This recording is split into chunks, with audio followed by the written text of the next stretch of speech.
Welcome to placement officer guys.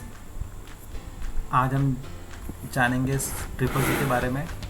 Guys, triple C का जो course है वो नाइलेट करवाता है। नाइलेट एक गवर्नमेंट इंस्टीट्यूट है एंड ट्रिपल सी का जो सर्टिफिकेट जो कोर्स है वो वेरियस स्टेट गवर्नमेंट एग्ज़ाम्स में मांगते हैं। तो अगर आप किसी स्टेट गवर्नमेंट एग्ज़ाम जैसे यूपी एंड उत्तराखंड में बहुत सारे स्टेट गवर्नमेंट ऐसे एग्ज़ाम्स हैं जहाँ पे ट्रिपल सी मांगते हैं, तो अगर आप उनके लिए आप पढ़ रहे हैं तो आप जो ट्रिपल सी एग्ज़ाम है इसके लिए आप अप्लाई कर सकते हैं।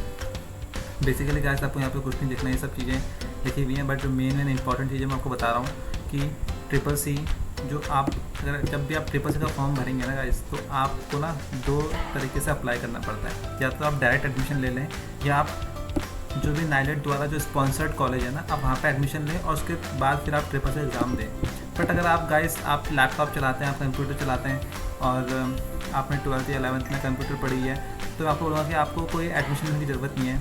आप डायरेक्ट एग्ज़ाम के लिए अप्लाई करें और आप एग्ज़ाम आराम से निकाल लोगे, ईजी निकाल लोगे। बहुत बहुत सिंपल पेपर आता है गाइस। मैंने भी इसका पेपर दिया हुआ और मैंने बिना पढ़े पेपर निकाला था। बट हाँ, अगर आपको लैपटॉप चलाने नहीं आता, आपको कंप्यूटर चलाना आता ही नहीं है, तो फिर आपको थोड़ी सी मेहनत करनी पड़ेगी, क्योंकि आपको पता ही नहीं है कि फिर माउस किसे कहते हैं, लैपटॉप डेस्कटॉप किसे कहते हैं, या बहुत सारी चीज़ें आपको नहीं पता है, आपको थोड़ी सी नहीं, तो आपको थोड़ी मेहनत करनी पड़ेगी। अदरवाइज़ अगर आपने पढ़ा हुआ है तो आपको कोई इशू नहीं है। आप डायरेक्ट एप्लीकेंट आप अप्लाई कर सकते हैं। बेसिकली जो ये कोर्स है ना, ये 2 वीक्स का कोर्स माना जाता है, ठीक है ना गाइस। तो अगर आप कोई भी ऐसे अच्छा, अदरवाइज जहाँ पे तो मेंशन है कि आपको ट्रिपल सी अप्लाई करना है, तो वहाँ पे तो आप ये आपके पास ये सर्टिफिकेट है तो आप एलिजिबल हैं। बट जहाँ पे लिखा हुआ है कि आपको 6 मंथ्स का या उससे ज़्यादा का या 1 ईयर का कोर्स सर्टिफिकेट कोर्स चाहिए कंप्यूटर में, बहुत सारे एग्जाम्स होते हैं जहाँ पे ऐसा मांगता है, तो वहाँ पे फिर आप ट्रिपल सी का आप एलिजिबल नहीं हो पाएंगे। वहाँ पे आपको दूसरा कोर्स करना पड़ेगा कि वो ABC या A level B level C level आपने सुना होगा, वो भी नाइलेट करवाता है, आपको वो करना पड़ेगा। आप ट्रिपल सी का वहाँ पे एलिजिबल नहीं होगा। अब मैं आपको बताता हूँ कि इसका एग्ज़ाम गाइस हर महीने होते हैं। आप किसी भी महीने आप इसका एग्ज़ाम फॉर्म भर सकते हैं, जनवरी, फरवरी, मार्च, अप्रैल, कभी भर सकते हैं। लेकिन हाँ गाइस, आपको ये बात ध्यान में रखनी पड़ेगी, जैसे आप जैसे जनवरी में भर रहे हैं तो उसकी जो जनवरी की जो डेट होती है वो होती है 1 जनवरी से 31 जनवरी तक, के बीच में आप कभी भी भर सकते हैं। तो जो आपका एग्ज़ाम होगा ना गाइस, वो 1 महीने छोड़ के उसके बाद होगा। जैसे आपने जनवरी में इसका फॉर्म भरा तो आपका एग्ज़ाम फरवरी छोड़ के मार्च में होगा। अगर आपने इसका एग्ज़ाम फरवरी में फॉर्म से आपने फरवरी में भरा है तो आपका एग्ज़ाम मार्च छोड़ के अप्रैल में होगा। तो इस तरीके से 1 महीना छोड़ कर आपका एग्ज़ाम होता है। बट आप जब भी एग्ज़ाम भरेंगे तो 1 महीने का टाइम स्पेन होता है उस दौरान। जैसे फरवरी में आप 1 से लेकर 28 तक कभी भी आप अपना फॉर्म भर सकते हैं। तो गाइस, ये जो इंपॉर्टेंट इन्फॉर्मेशन थी मैंने आपको बता दी। उसके बाद हम चलते हैं सीधा कि आपको ये फॉर्म, आपको गाइस मैं थोड़ा सा इसके सिलेबस के बारे में बता देता हूँ। हाँ, फीस का बताता हूँ गाइस। जो इसकी फ़ीस है ट्रिपल सी की, वो 500 प्लस GST है। 500 प्लस GST फीस है ये गाइस। तब अगर आप डायरेक्ट अप्लाई कर रहे हैं, अगर आप इनके द्वारा स्पॉन्सर्ड जो इंस्टीट्यूट्स है वहाँ से आप करेंगे तो आपको थोड़ा सा महंगा पड़ेगा। बट आप वहाँ से क्यों करोगे गाइस, आप कितना पैसा क्यों दोगे वैसे? मैं आपको अभी सिलेबस दिखाऊंगा, तो सिलेबस भी बहुत सिंपल है। आपको कुछ नहीं करना, आपको बस ये फीस जमा करनी है 500 प्लस ये वो। आपको गाइस मैं एक और चीज़ बताता हूँ कि आपको अप्लाई कैसे करना है। आप यहाँ पे जाएंगे, सर्विस पे क्लिक करेंगे। नाइलेट की वेबसाइट है, आप देख रहे हैं, ऑफिशियल वेबसाइट है गाइस।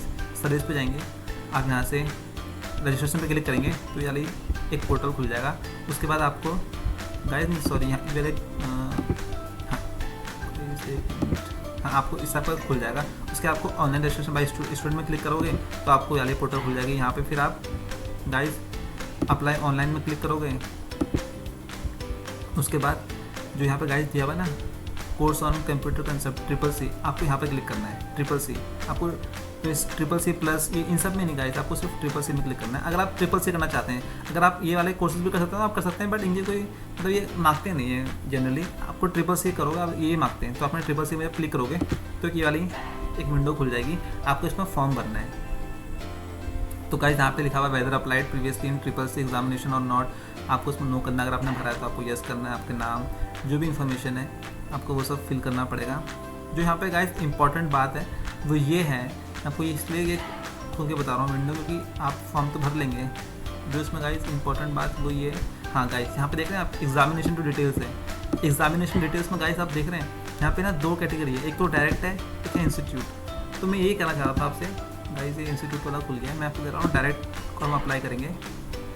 तो मैं गाइस आपको कह रहा हूँ, आप ध्यान सुनिए, आपको सिर्फ डायरेक्ट वाले में अप्लाई करना है। अगर आप इंस्टीट्यूट से अप्लाई करेंगे ना तो आपकी जो फीस है वो बढ़ेगी, फिर आपको कोई इंस्टीट्यूट सेलेक्ट करना पड़ेगा, वो आपको पढ़ाएंगे, आप उतना हेडेक क्यों लोगे, आप सीधा डायरेक्ट वाला अप्लाई करोगे, आपने सब पढ़ रखा है और आप थोड़ी सी मेहनत कर लोगे। इतना कोई हार्ड एंड टफ एग्जाम आता नहीं है, मैंने ये तो बिना पढ़े निकाला पेपर।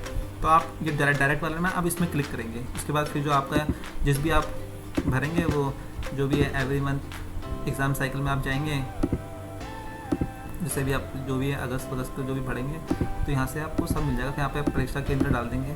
तो गाइस सब चीज़ें हैं आपको यहाँ पे, ये तो ऑटोमेटिकली आ जाएगा ना, एवरी मंथ एग्जाम। आपको पता है ना कि हर महीने एग्जाम होता है, तो ये एवरी मंथ आ जाएगा। फिर उसके बाद आप जैसे अभी जो अगस्त में एग्जाम होंगे तो उसमें अगस्त में ऑटोमेटिकली हो जाता है। तो फिर आपको यहाँ पे फ़ोटो आप गाइस देख लेना अपने हिसाब से। फ़ोटो यहाँ पे आपकी डेस्कटॉप पे होनी चाहिए, आपके पास मतलब पहले कंप्यूटर में फ़ोटो होनी चाहिए, वहाँ पे अपलोड करनी पड़ेगी, आपको साइन अपलोड करने पड़ेंगे और आपको यहाँ पे थंब इम्प्रेशन अपलोड करना पड़ेगा।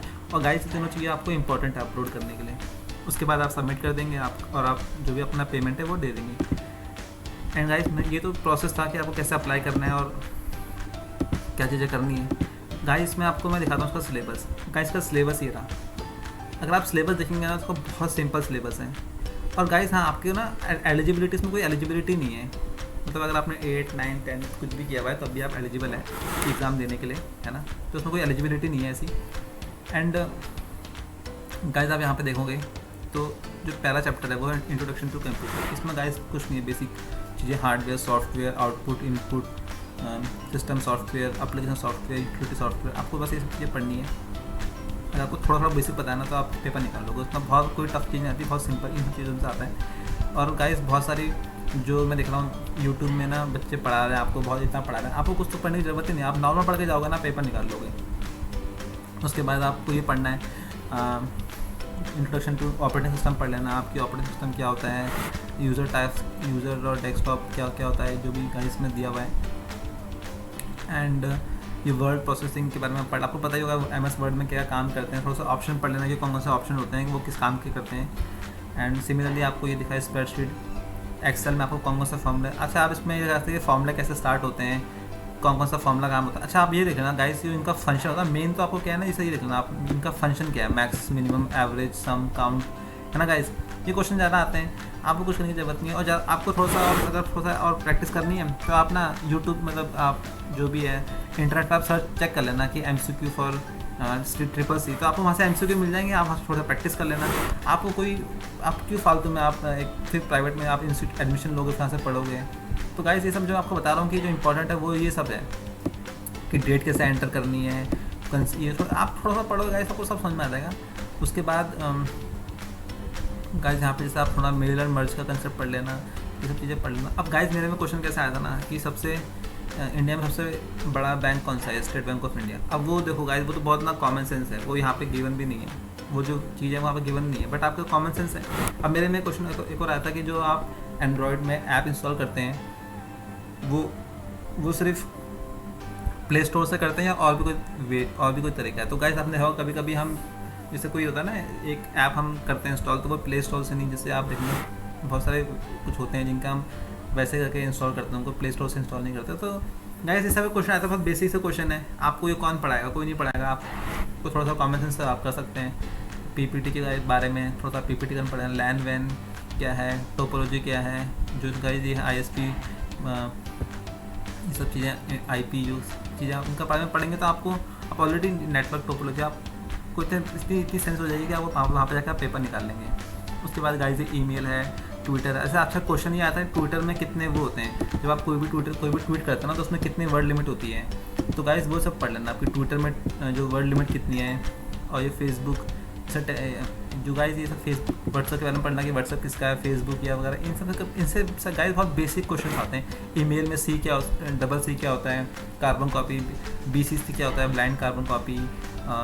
तो गाइस ऐसे ईमेल में E का फुल फॉर्म क्या है, इलेक्ट्रॉनिक ईमेल है जो गाइस ये सब है।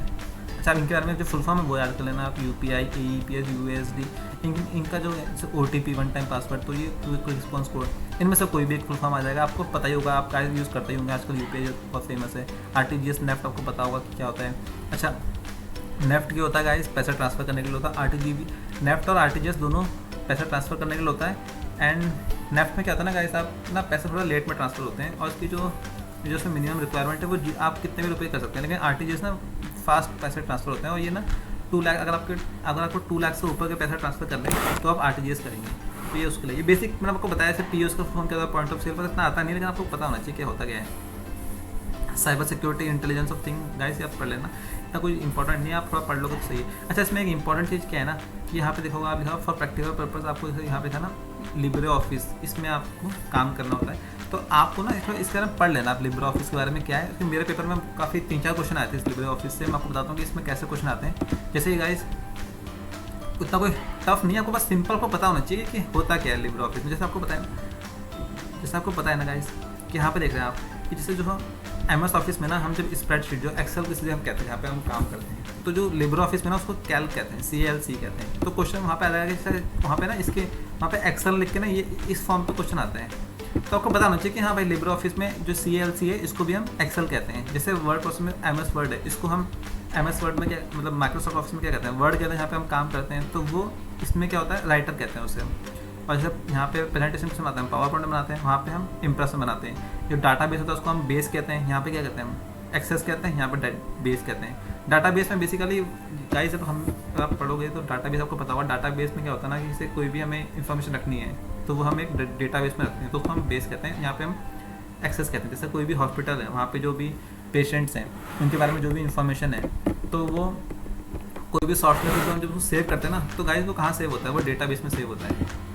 तो आप कभी भी उनकी जो इन्फॉर्मेशन है वो रिट्राइव कर सकते हैं, तो वो डेटाबेस में सेव होता है। तो उसको हम डेटाबेस, उसको हम यहाँ वर्ड में बेस कहते हैं, तो यहाँ पे हम एक्सेस कहते हैं। तो आपको बस इतनी चीज़ें पता होनी चाहिए, अदरवाइज आपका सारा कंसेप्ट आपका क्लियर है तो आप पेपर निकाल लेंगे। तो मैं आपको फिर बता रहा हूँ कि आपको कोई किसी भी इंस्टीट्यूट में जाने की ज़रूरत नहीं है, आप डायरेक्ट एडमिशन लें।